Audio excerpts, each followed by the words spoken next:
नमस्कार, देश न्यूज में आपका स्वागत है और मैं हूं आपके साथ मनीष कुमार। आप देख रहे हैं हमारा खास कार्यक्रम चक्कर राजनीति का। आज हम खास कार्यक्रम में बात करेंगे महाराष्ट्र की नाटकीय सियासत की, क्योंकि अक्टूबर के महीने में महाराष्ट्र में विधानसभा के चुनाव होने हैं और अभी से सीटों के बंटवारे को लेकर नेताओं की बयानबाजी सामने आई है। नेताओं की बयानबाजी शुरू हो गई है। दरअसल महाराष्ट्र में लोकसभा चुनाव के बाद अब विधानसभा चुनाव की बारी है। अक्टूबर में यहाँ पर विधानसभा के चुनाव होने हैं। लोकसभा चुनाव में सियासी दलों ने सीट बंटवारे को लेकर जो देरी की थी, कहीं ना कहीं ऐसे में इस बार विधानसभा चुनावों में विपक्षी गठबंधन महाविकास आघाड़ी सीट शेयरिंग की दिशा में बातचीत अभी से तैयारी कर रहा है। पिछले सप्ताह एमबीए की मुंबई में एक बड़ी बैठक हुई, जिसमें सीट शेयरिंग पर शुरुआती बातचीत की गई है। इस बैठक के बाद एमबीए के सीट शेयरिंग का एक संभावित फार्मूला भी तैयार किया गया है। रिपोर्ट के मुताबिक कांग्रेस को विधानसभा चुनाव में सर्वाधिक सीटें मिल सकती है। लोकसभा चुनाव में पार्टी को करीब 13 सीटें पर जीत हासिल की है, 13 सीटें मिली है। लोकसभा चुनाव में सीटों के लिहाज से वो सबसे बड़ी पार्टी बनकर उभरी है। ऐसे में कांग्रेस विधानसभा चुनाव में करीब 100 से 105 सीटों पर चुनाव लड़ सकती है, जैसा कि गठबंधन में तय हुआ है। वहीं उद्धव गुट को करीब 80 से 85 सीट मिलने की संभावना है। ये भी हो सकता है कि करीब उसको 90 से 95 सीट भी मिल सके। इसके अलावा अगर हम बात करें शरद पवार पार्टी की, तो शरद गुट को भी करीब 80 से 85 सीट मिल सकती है। ये एक संभावित आंकड़ा हो सकता है। विधानसभा में कुल 288 विधानसभा की सीटें हैं। अगर रिपोर्ट की माने तो सीट शेयरिंग के फॉर्मूले को आखिरी शक्ल देने के लिए आने वाले समय में कुछ और बैठकें होनी है। महाविकास आघाड़ी में तीनों दलों की ताकत के आधार पर सीट आवंटन और निर्वाचन क्षेत्र तय किए जाने की उम्मीद भी है। इसके मुताबिक कांग्रेस पार्टी को विदर्भ, उत्तरी महाराष्ट्र, पश्चिमी महाराष्ट्र और मराठवाड़ा में सर्वाधिक सीटें मिलने की संभावना है। मुंबई में उद्धव ठाकरे गुट को अधिक सीटें मिल सकती है। माना यह भी जा रहा है कि शरद पवार गुट पश्चिमी महाराष्ट्र और उत्तरी महाराष्ट्र में अधिक विधानसभा सीटों की मांग कर सकता है। बता दें कि महाराष्ट्र लोकसभा में महाविकास आघाड़ी यानी कि एमबीए को बड़ी सफलता मिली है। महाराष्ट्र की कुल 48 लोकसभा सीटों में से एमबीए यानी कि महाविकास आघाड़ी गठबंधन को 30 सीटों पर जीत हासिल हुई है। लोकसभा चुनाव में पहले कांग्रेस राज्य में संघर्ष कर रही थी। कई बड़े नेताओं ने पार्टी का साथ छोड़ दिया था।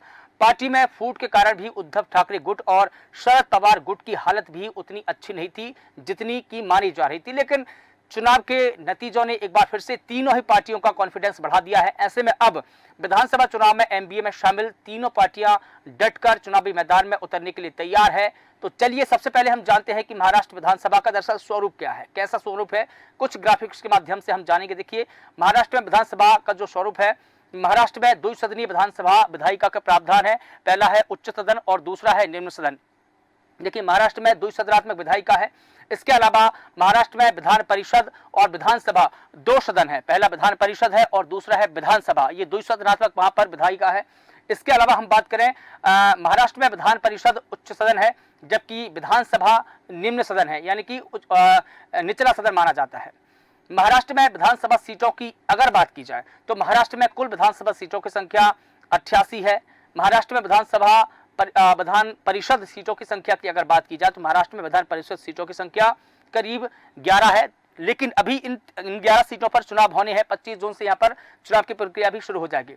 विधानसभा में बहुमत हासिल करने के लिए करीब 145 विधायकों की जरूरत होती है। किसी भी पार्टी को अगर वहां पर बहुमत हासिल करना है तो 145 विधायक चाहिए। इसके अलावा बीजेपी के राहुल नार्वेकर फिलहाल में विधानसभा के अध्यक्ष हैं। महाराष्ट्र में 29 अनुसूचित जाति के लिए सीट आरक्षित है, जबकि 25 सीटें ऐसी है जो अनुसूचित जनजाति यानी कि एसटी समाज के लिए आरक्षित की गई है। यह प्रावधान विधानसभा में किया गया है।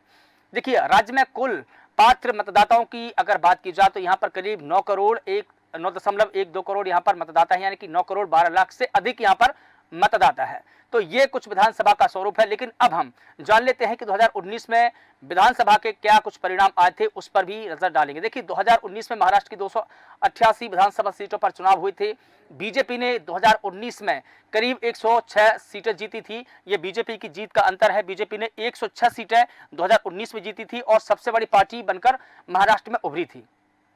इसके अलावा 2019 के विधानसभा चुनाव में बीजेपी राज्य की सबसे बड़ी पार्टी बनी थी, क्योंकि 106 विधायक बीजेपी के पास थे। 2019 का ये आंकड़ा बता रहे हैं। देखिए, मुख्यमंत्री पद को लेकर शिवसेना और बीजेपी में बात नहीं बन पाई थी। ढाई साल का दोनों पार्टियों के बीच में फार्मूला था, लेकिन किसी बात को लेकर यहाँ पर दोनों पार्टियों में बात नहीं बन पाई थी। इसके अलावा देखिए, 2019 में शिवसेना ने करीब 56 विधानसभा सीटें जीती थी। 2019 में कांग्रेस पार्टी ने करीब 44 विधानसभा की सीटें जीती थी। 44 विधायक कांग्रेस ने जीती थी। 2019 की अगर बात की जाए तो एनसीपी ने करीब 53 विधानसभा की सीटें जीती थी। 53 विधायक थे एनसीपी के पास में। लेकिन 2019 की अगर बात की जाए निर्दलीय विधायकों की, तो निर्दलीय विधायकों के खाते में भी करीब 29 सीटें जाने का एक अनुमान है। निर्दलीय विधायक और अन्य पार्टियों को खाते में ही सीट गई थी। देखिए, 2019 में महाराष्ट्र में महाविकास आघाड़ी की सरकार बनी थी, क्योंकि बीजेपी और शिवसेना में फार्मूला तय नहीं हो पाया था और शिवसेना प्रमुख उद्धव ठाकरे राज्य के मुख्यमंत्री बने थे। क्योंकि महाविकास आघाड़ी गठबंधन जब हुआ तो उद्धव ठाकरे को मुख्यमंत्री बनाया गया था। इसके अलावा अगर बात की जाए, कांग्रेस, शिवसेना, एनसीपी तीनों पार्टियों ने मिलकर की महाविकास आघाड़ी गठबंधन बनाया था और महाविकास आघाड़ी गठबंधन की सरकार राज्य में 2019 में बनी थी। 2019 का अगर आंकड़ा देखा जाए तो शिवसेना ने 56 विधायक जीते, कांग्रेस पार्टी ने 44 विधायक जीते और एनसीपी ने करीब 53 विधानसभा की सीटें जीती, 53 विधायक जीते थे। इस प्रकार से अगर देखा जाए तो ये 2019 का आंकड़ा था। देखिए, 2019 में महाराष्ट्र की जनता ने बीजेपी शिवसेना गठबंधन को सरकार बनाने का जनादेश दिया था, लेकिन मामला अटका जब ढाई साल के फॉर्मूले पर सहमति नहीं बन पाई। बीजेपी और शिवसेना में मुख्यमंत्री पद को लेकर खींचातानी रही और एक अप्रत्याशित घटनाक्रम ने, जब पूरा देश नींद में सो रहा था, नींद से उठा तो एक तस्वीर निकलकर सामने आई जिसमें देवेंद्र फडणवीस मुख्यमंत्री पद की शपथ ले रहे थे। अल सुबह की ये बात है, करीब सुबह 6 बजे की। और उनके बाद एक और शख्स अजीत पवार ने भी डिप्टी सीएम पद की शपथ ली। अजीत पवार के शपथ लेने का मतलब था कि शरद पवार की हार, लेकिन राजनीति में हर दांवपेच में माहिर शरद पवार ने बाजी पलट दी थी। महाराष्ट्र की राजनीति एक ऐसे सफर पर चल पड़ी जो हर किसी की सोच से परी थी। महाराष्ट्र में शिवसेना, एनसीपी और कांग्रेस ने महाविकास आघाड़ी का गठन किया और सरकार के मुखिया उद्धव ठाकरे बने। लेकिन समय का चक्कर कहिए कि जिस शिवसेना में कोई विधायक या कार्यकर्ता अपने नेता के खिलाफ में, अपने नेता के विरुद्ध में बोलने की जरूरत भी नहीं करता था, उसके 39 विधायक उसके खिलाफ चले गए। राजनीति में कानूनी लड़ाई के जरिए उद्धव ठाकरे ने अपनी सरकार बनाने की पुरजोर कोशिश की, लेकिन सुप्रीम कोर्ट ने फ्लॉ टेस्ट के बारे में जब जो फैसला सुनाया तो करीब यह साफ हो गया था कि उद्धव ठाकरे के पास में इस्तीफा देने के अलावा कोई और रास्ता नहीं था। तो चलिए अब जानते हैं कि 2022 में हुए राजनीतिक घटनाक्रम में किसके हिस्से में क्या आया, कैसा ये राजनीतिक घटनाक्रम रहा है, कुछ ग्राफिक्स के माध्यम से जानेंगे। देखिए, 2022 में महाराष्ट्र का राजनीतिक घटनाक्रम कैसा था। मई 2022 में महाराष्ट्र में अप्रत्याशित राजनीतिक घटनाक्रम हुआ। महाराष्ट्र में सरकार में नगर विकास मंत्री और शिवसेना के जो नेता रहे एकनाथ शिंदे, उन्होंने अपनी ही सरकार से बगावत कर दी। उन्होंने बगावत करके करीब 39 विधायकों के साथ में उन्होंने बगावत की। एकनाथ शिंदे के साथ 39 ऐसे विधायक थे जिन्होंने भी बगावत शुरू कर दी थी। एकनाथ शिंदे 39 विधायकों के साथ में बीजेपी में शामिल हुए और इसके अलावा 30 जून 2022 को एकनाथ शिंदे ने महाराष्ट्र के 20वें मुख्यमंत्री के तौर पर शपथ ली थी। उनके साथ में 39 विधायकों का समर्थन था। 30 जून 2022 का वो वक्त था जब एकनाथ शिंदे ने मुख्यमंत्री के तौर पर शपथ ली। एकनाथ शिंदे राज्य में 20वें मुख्यमंत्री बने। इसके राजनीतिक घटनाक्रम के साथ ही शिवसेना पार्टी दो गुटों में बट गई थी, दो फाड़ राजनीतिक हो गए थे। इसके अलावा शिवसेना पार्टी दो हिस्सों में तो बटी, लेकिन एक धड़ा बन गया शिंदे गुट और दूसरा धड़ा बन गया उद्धव गुट। इस प्रकार से जो राजनीतिक घटनाक्रम हुआ है उसने पूरी राजनीति को चौंका दिया, पूरे राज्य को चौंका दिया। और पार्टी में टूट के बाद उद्धव ठाकरे के पास में सिर्फ 17 विधायक बचे थे। और देखिए, 17 फरवरी 2023 को चुनाव आयोग का एक ऐतिहासिक फैसला आता है। 17 फरवरी 2023 में सिंबल को लेकर जो फैसला आया था, चुनाव आयोग ने एकनाथ शिंदे गुट के पक्ष में ये ऐतिहासिक फैसला सुनाया था। बड़ा फैसला दरअसल ये था कि पार्टी का नाम यानी कि शिवसेना और पार्टी का जो चुनाव चिन्ह है धनुष और तीर वो शिंदे गुट के पास रहेगा। ये फैसला चुनाव आयोग ने सुनाया था। ये सबसे बड़ा और ऐतिहासिक फैसला माना जाता है पार्टी के एकनाथ शिंदे के पक्ष में। देखिए, महाराष्ट्र की राजनीति में वैसे तो विद्रोही तेवरों के लिए कई नेता जाने पहचाने जाते हैं, लेकिन हाल में दो नाम इस मामले में काफी चर्चा में रहे हैं। इनमें पहला नाम अजीत पवार का है और दूसरा नाम है एकनाथ शिंदे का। देखिए, अजीत पवार जिन्होंने राष्ट्रवादी कांग्रेस पार्टी के अध्यक्ष और चाचा शरद पवार के खिलाफ में विद्रोह का बिगुल फूंका, वहीं दूसरा नाम है महाराष्ट्र के मौजूदा मुख्यमंत्री एकनाथ शिंदे का, जिन्होंने अपनी ही पार्टी शिवसेना को तोड़ दिया। महाराष्ट्र के इन दोनों बागी तेवर रखने वाले नेताओं में पहले अजीत पवार करीब 40 साल पहले अपने चाचा शरद पवार की छत्र छाया में न सिर्फ राजनीति का ककहरा सीख रहे थे, बल्कि लगातार सियासी पटल पर ऊंचाइयां भी छू रहे थे। वहीं दूसरी ओर कद्दावर नेता एकनाथ शिंदे 40 साल से शिवसेना के साथ में थे और ठाकरे परिवार के बेहद ही करीबी माने जाते थे। वो उद्धव ठाकरे के दाहिने हाथ भी माने जाते थे। शिंदे ने जब शिवसेना का नाम और सिंबल छीन लिया तो पार्टी के संस्थापक बाल ठाकरे के बेटे और तत्कालीन मुख्यमंत्री उद्धव ठाकरे ने कहा था कि एकनाथ शिंदे 40 साल से उनके परिवार के सदस्य की तरह रहे हैं। यह बयान अपने आप में दर्शाता है कि एकनाथ शिंदे ठाकरे परिवार के कितने करीबी थे। एनसीपी चीफ शरद पवार की सियासी विरासत पर काबिज होने के लिए उनके भतीजे अजीत पवार ने एक बार फिर से चौंकाने वाला कदम उठाया। उन्होंने एनसीपी में बगावत कर दी और बीजेपी शिंदे गुट के साथ में मिलकर उन्होंने सरकार में शामिल हुए। उन्होंने डिप्टी सीएम की शपथ ली। अजीत को महाराष्ट्र में एक महत्वाकांक्षी नेता के तौर पर भी देखा जाता है और माना यह भी जाता है कि उनके पास महाराष्ट्र के मुख्यमंत्री बनने के सभी गुण मौजूद हैं। राजनीतिक शतरंज में माहिर खिलाड़ी शरद पवार अपने ही दांव में बुरी तरीके से फंस गए और इस बार मुश्किल और मुसीबत पहले से ज्यादा बढ़ी। शरद के विश्वसनीय भतीजे अजीत पवार ने चाल में उनकी सारी कोशिशों पर पानी फेर दिया। तो चलिए अब जानते हैं कि दोनों पार्टियों में टूट के बाद वर्तमान में किस पार्टी के पास में कितने विधायक बचे हैं और कैसा है पार्टियों का स्वरूप, हम जानेंगे कुछ ग्राफिक्स के माध्यम से। देखिए, पार्टी में वर्तमान विधायकों की संख्या क्या है। देखिए, वर्तमान में बीजेपी के पास में 109 विधायक है और इसके अलावा वर्तमान में कांग्रेस के पास में 44 विधायक है। वर्तमान का ये परिदृश्य है। इसके अलावा वर्तमान में एनसीपी शरद पवार गुट के पास में 44 विधायक है। ये एनसीपी शरद पवार की है, जहां पर 44 विधायक उनके खाते में है। इसके अलावा देखिए, हम वर्तमान में अगर एनसीपी अजीत पवार गुट की बात करें तो 9 विधायक फिलहाल उनके पास में है। जब पार्टी में टूट हुई उसके बाद में विधायकों का बंटवारा हुआ, 9 विधायक उनके साथ में चले गए।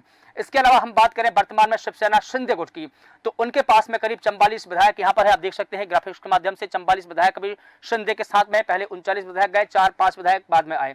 इसके अलावा शिवसेना अगर उद्धव ठाकरे गुट की बात की जाए तो उनके पास में फिलहाल 12 विधायक बचे हुए हैं। ये वर्तमान में राजनीतिक दलों का आंकड़ा है। इसके अलावा बात की जाए, देखिए 2024 के लोकसभा चुनाव का अगर परिणाम हम देखें तो महाराष्ट्र में लोकसभा सीटों की संख्या कुल 48 है। बीजेपी ने हाल ही में लोकसभा की 9 सीटों पर जीत दर्ज की है। एनसीपी अजीत पवार गुट ने लोकसभा की 1 सीट हासिल की है। इसके अलावा अगर बात की जाए अजीत पवार गुट ने सिर्फ 1, लेकिन शिंदे गुट की अगर बात की जाए, शिवसेना शिंदे गुट ने लोकसभा की 7 सीटें जीती है। ये उनके गठबंधन की बड़ी जीत मानी जा रही है। इसके अलावा देखिए, इंडिया ब्लॉक की ही अगर बात कर ली जाए तो इंडिया ब्लॉक में शामिल कांग्रेस ने करीब 13 सीटों पर जीत दर्ज की है। और देखिए, इंडिया ब्लॉक में कांग्रेस की ये सबसे बड़ी जीत मानी जाती है, क्योंकि 13 सीटों के साथ में कांग्रेस राज्य में सबसे बड़ी पार्टी बनकर उभरी है। कांग्रेस के पास में 13 लोकसभा की सीट है। इसके अलावा देखिए, शरद पवार की पार्टी ने 8 सीटों पर जीत हासिल की है। इसके अलावा उद्धव ठाकरे ने 9 सीटों पर जीत दर्ज की है।